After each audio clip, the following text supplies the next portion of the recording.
안녕하세요. 시와 그림을 사랑하는 박쌤입니다. 오늘은 근대 미술의 아버지 또는 인상주의 미술의 아버지로 불리는 에두아르 마네의 마지막 걸작으로 꼽히는 작품을 소개할까 합니다. 그림의 제목은 폴리 베르제르의 바 또는 폴리 베르제르의 술집입니다.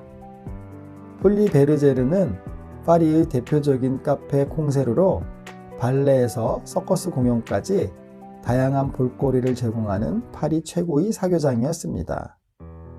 카페 콩세르는 프랑스에서 시작된 음악을 들려주는 카페를 말하고요. 또 커피 외에 술 같은 음료를 다양하게 팔았던 그런 유명한 사교 클럽들을 말합니다. 그림을 보면 1800년대 후반 프랑스의 파리의 모습처럼 분위기는 시끌벅적하지만 공허함으로 가득해 보입니다. 특히 이 카페의 여성 바텐더 쉬종의 표정만으로도 이 그림 전체가 설명이 되는 듯 보이는데요. 오늘 하루 피로에 지친 모습은 자신의 인생 전체가 지쳐 있음을 보여주는 것 같습니다. 그녀는 양팔을 대리석 카운터에 의자한 채 서 있는데요.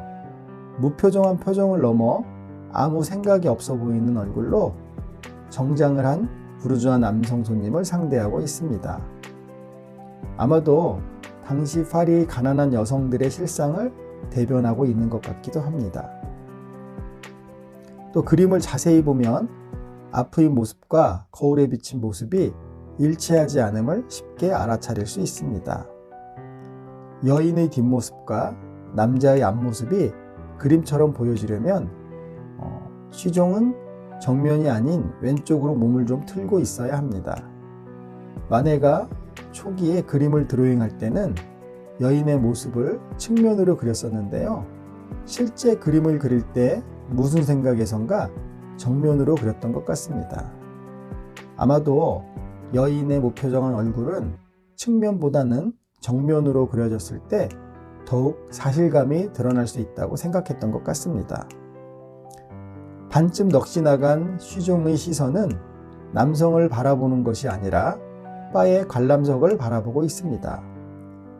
당시 관람석에는 그 시대 여배우들과 또 화가인 베르트 모리조 등 유한 계급의 여성들이 앉아서 서커스를 관람하고 있었습니다.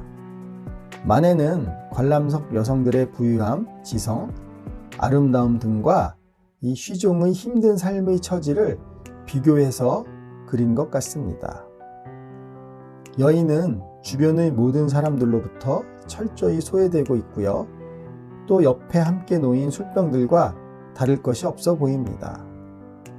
그녀는 카운터에 놓인 상품들이 판매자라기보다는 오히려 그녀 스스로가 판매되는 상품처럼 보이기도 합니다.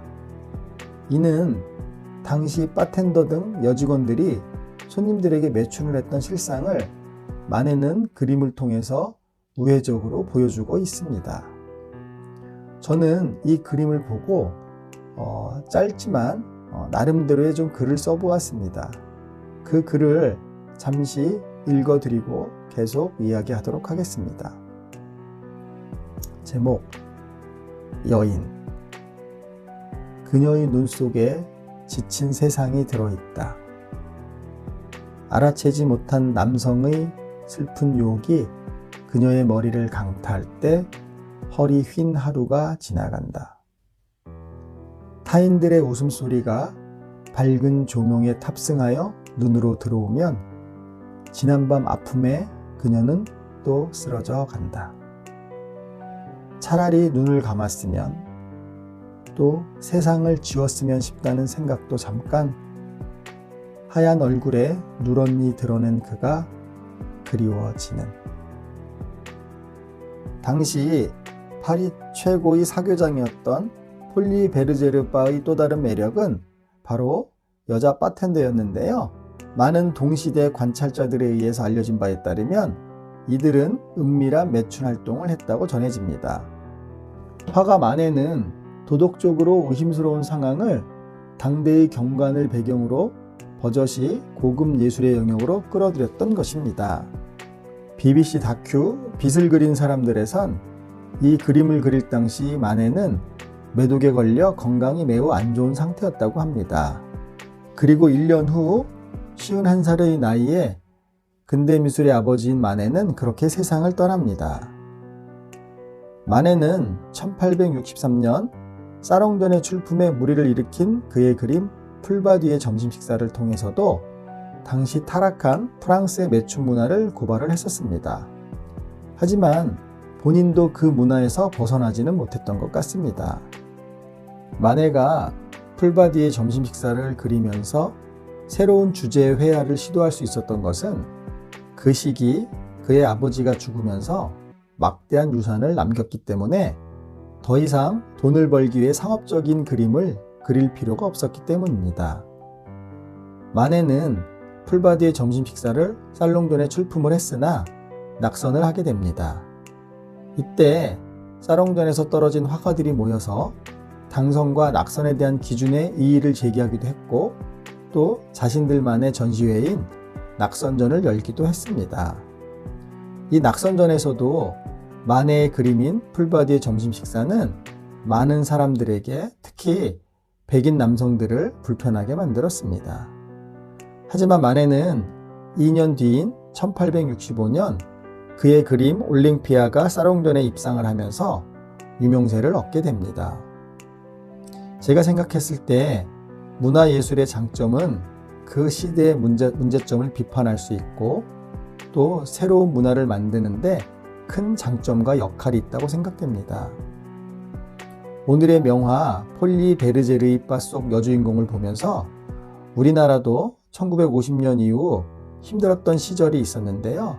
그때 당시 우리나라 여성들이 생각이 나기도 합니다. 어느 시대, 어느 국가든 빈부의 격차는 있고 또 그 속에서 희망을 잃고 하루하루를 표정없이 사는 사람들이 분명 있을 겁니다. 이 사회가 그런 사람들 위한 정치와 그런 사람들 위한 정치인이 존재하는 사회가 되기를 기대하면서 오늘 이야기를 마칩니다. 다음 시간에 더 좋은 명화 이야기로 찾아뵙겠습니다. 오늘 이야기가 좋으셨다면 구독, 좋아요 부탁드립니다. 감사합니다.